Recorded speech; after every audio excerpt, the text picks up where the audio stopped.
Hey, here are 5 stupid things I've noticed about movies. Long, self-indulgent opening credit sequences.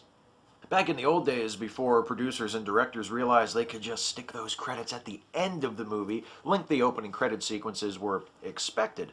Nowadays, in addition to the long, complete credit list at the end of the movie, producers of big blockbusters like to show us partial credits at the beginning of the main cast or the director and the writers and the producers and the main crew as an excuse to bombard us with CGI, usually. These lavish opening credit sequences are almost always useless appendages.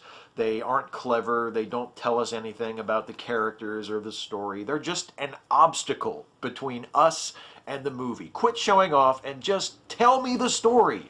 Or I should say, show me the story. Show me the story. See, that's something else. Explanatory narration. Show, don't tell. That is the first rule of storytelling, no matter the medium.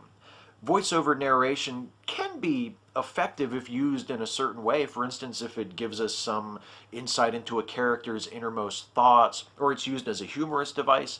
But most movies that have it would be way, way better off without it. Narration usually serves to spell out exactly what is happening on screen, lest the dumbest member of the audience get lost for a second. Not only does that ruin the experience of discovery that can make many great films such a pleasure to watch, but it's also often redundant because lots of these movies are also filled with characters who talk to each other about shit they already know.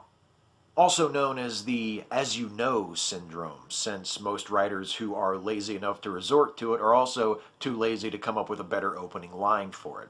And this isn't just found in bad films. This syndrome turns up in some downright great movies. Like, remember the scene in Blade Runner where the captain explains to Deckard what a replicant is?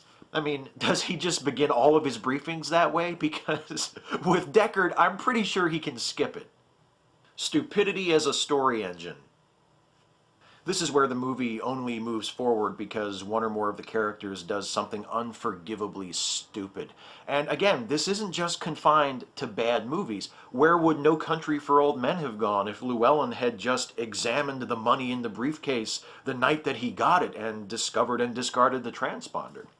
It is more noticeable in shitty movies, though. For instance, in Paranormal Activity, where the guy ignores repeated, blatant, obvious signs that his house is actually haunted by an actual ghost and continues to do things that he knows are antagonizing it. I mean, yes, I know that ghosts aren't real, but in your movie, they totally are, dude. What the fuck are you doing? Postscripts. Biopics are the main offenders here. A movie will show me 2 hours based on the life of, say, Johnny Cash, fade to black, but it just can't let me go without telling me a little bit more information in the form of text on the screen. You know, Johnny and June Carter got married and lived happily ever after. Didn't see that one coming. I understand that certain members of the audience might be curious about what happened to the people in a biopic after the events depicted in the film, but in that case, let them go look it up for themselves when they get home. I consider films to be works of art, not sources for biographical information. I would much rather a film end on a carefully chosen final image than a title card.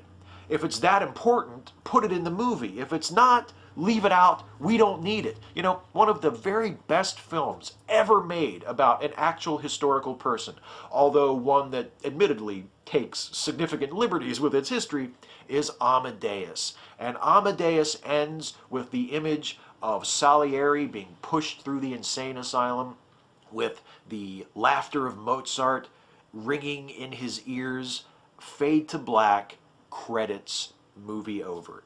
No title card explaining that Salieri died in 1825 at the age of 74 and is now buried in the Zentralfriedhof in Vienna along with Mozart and Schubert and Strauss. Why do I need to know that? Would that have made the movie any better?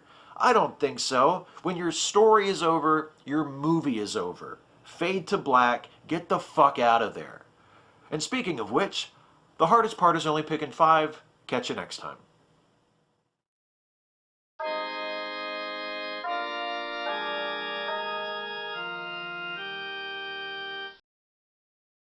And post-credit scenes, I hate those too. Once you fade to black and the credits start, your movie should be over. Although actually I've done that myself in videos a bunch of times. I don't know. You know what? Never mind. Forget this one.